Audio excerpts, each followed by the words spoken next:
pakiramdam ngayon na graduate na yung anak mo? Magulo pa. Magulo pa rin? Dahil dapat magbabakasyon yung mga bata.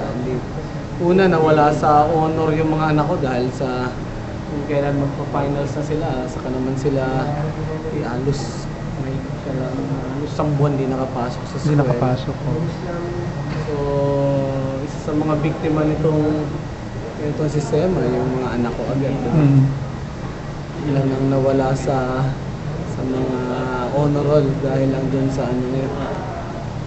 And then, yun na, hindi ka makapagplano. Iniisip mo na summer vacation na, dapat makapagbakasyon man lang yung mga bata. Pero paano makakapagbakasyon yan? So, hindi ka makapagplano. Hindi mo kontrolado yung oras mo ngayon? Wala, pati nga schedule mo sa akin. They don't even want me to answer my phones now. Ayun nga, I mean, is it true that your phones are being tapped? Hanggang. But the they're denying, the telcos are saying it's impossible na.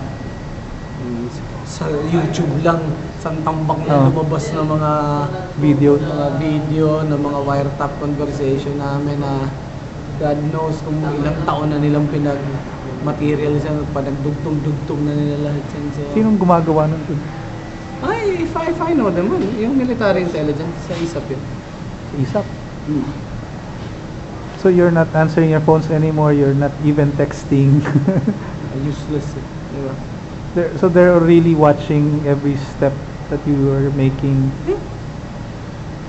Why? I mean, you've already told the Senate about what happened. Ano pa ba yung gusto nila sa'yo? Naghahanap sila kung sino ba raw ang nasa likod kong mga politiko, sinong grupo ba raw nasa likod ko. So, meron ba? Yung mga madre. Sa mundo nila, diba, hindi pwedeng gumalaw ang isang tao dala ng konsyensya sa mundo nila. Because you always use your own faculties, both moral and diba? To process whatever you're witnessing. And I guess in their faculties, conscience doesn't count anymore. That's why hindi maintindihan, hindi ma-process yung nakikita nila sa akin. Because in their own set of measurements, no person will ever do this without money or power in exchange. No? They have forgotten there's still such a thing called conscience in a man. I mean, Jun, you've been criticized now recently for your school campus tour, and then I heard yesterday they banned you in Iloilo. There was an order na, I mean, ano ba tong campus tour na to? Is this some sort of a pre-preparatory activity for you to run for politics? Ano yan?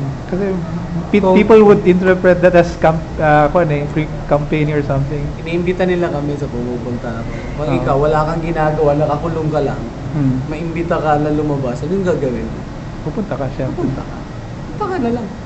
Kaysa, kundi masisira ulo mo na nakakulong ka lang hinihintay ka lang ng tawag ng Senado. So ngayon parang nasa protective custody ka ng Senado ngayon? Anong ibig sabihin nun? Wala kang control sa movements mo? Papaalam ka sa kanila lahat ng gagawin mo. Lahat ng gagawin mo? Okay. Pero at the same time, you can go outside of Manila. You go to the... Pero kasama mo yung security nila. Itong bayad yan sila ng Senado. Kasama yung pamilya mo sa protective custody. Siya kasi yung ate mo. Mahirap. Ang tinatawag nila na wala raw threat sa buhay ko dahil I can move freely. If moving around with more than a dozen bodyguards and you have more than a dozen? Yeah, and kung ilang vehicle ang dala-dala mo. If they call it moving freely around, and I don't know what not moving freely around means. So, alam mo, mga spin lang yan. Ang ginagawa kasi ng kasalanan din ng mga Pilipino to. Yung mga Pilipino hinayaan lagi na maibaon sa limot yung lahat ng mga anomalya ng administrasyon nito